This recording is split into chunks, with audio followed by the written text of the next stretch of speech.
Roll. Hi, this is Leslie of the Knitting in the Realm podcast. Recently, I completed the Oatmeal Cardigan by Amy King, which was in the winter 2009 spinoff, and decided to make this little video tutorial about some of the techniques needed to make this lovely and simple garment. This sweater or cardigan is worked in the round from the bottom up, beginning with the sleeves. The only seaming that needs to be done is under the arms. The cast-on could be anything according to the directions. I used a long tail cast-on. Be very careful not to twist the stitches as you link to work the sleeves in the round, as I learned to my cost on another project. The sleeves are started with the twisted rib. This is a 1-1 rib with the stitches worked backwards to give the rib an interesting texture. Here's how it works. What you're doing basically is working kind of backwards to what you normally would work. You work your knit stitch into the back of the loop. You work your purl stitch instead of over the top like normal. You work around to the side. So this gives an interesting texture to your rib, and also may make a firmer texture.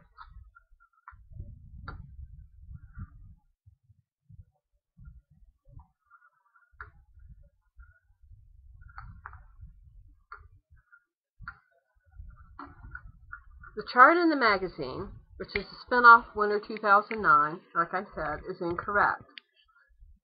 This is the chart for the cabling. The corrected chart on the Interweave Press is on the Interweave Press site at interweave.com. Unfortunately, I did not discover this until the sweater I made was done, so my yoke cabling is not quite correct. I don't get too uptight about things like that, so my cabling will remain the way it is. Another thing about the cabling is that, as Amy King points out in her article, the cable stitches did not show up with my 2-ply hand-spun yarn.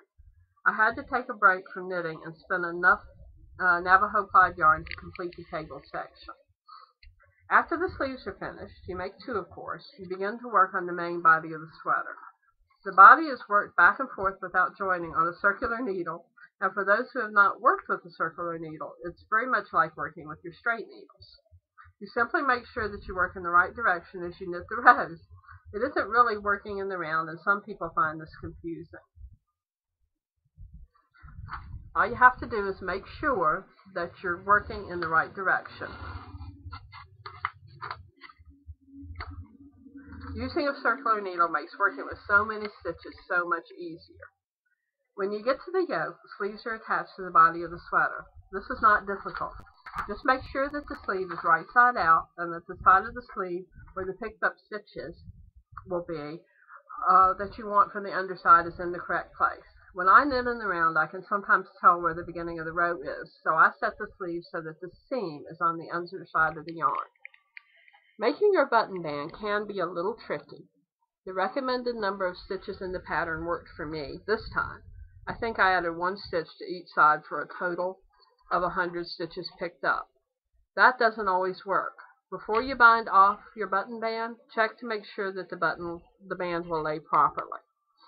Sometimes it'll be puckered or too loose. Hopefully you can tell if the band will work before you do the bind off.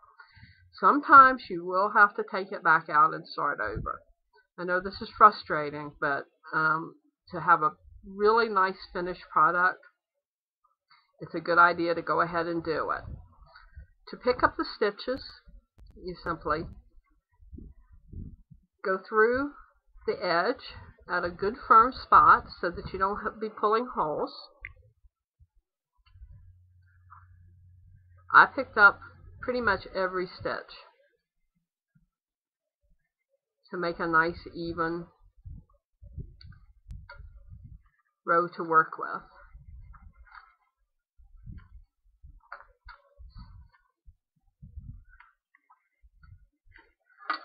The final technique I used was the 3-needle bind off. The pattern suggests either Kitchener to graft or to use the 3-needle bind off. I chose the 3-needle bind off because I had never done it before. Be sure that you have the right sides of your knitting facing as you do the bind off.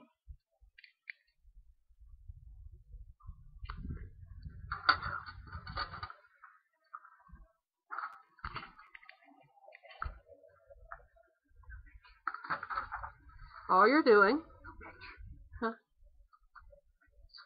you'll start over.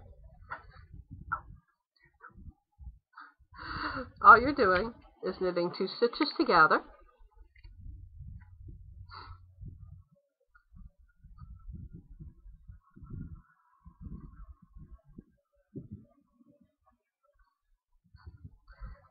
and slip the 2 stitches that you just knitted off the needles, pick up, and hop over the top, just like you do on a regular bind off.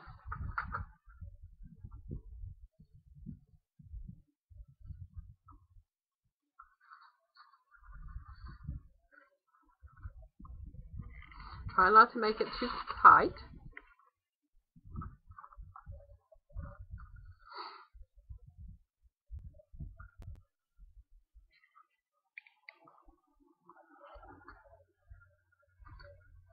I used a set of double pointed needles, which made sense to me because all 3 needles are the same size. Wouldn't be necessary to do that, but it made sense. And you get a nice cast off edge. It's probably not quite as tidy as the Kitchener, but it works pretty well to make your seam. This pattern was a lovely first knitted sweater pattern for me. The top-up construction made accomplishing the sweater easy, and the little bit of cabling added a challenge. I will probably make the sweater again because I very much enjoyed working with my hand-spun yarn to make a larger finished project. Miss King did a very good job with the pattern and with the information needed to create the sweater.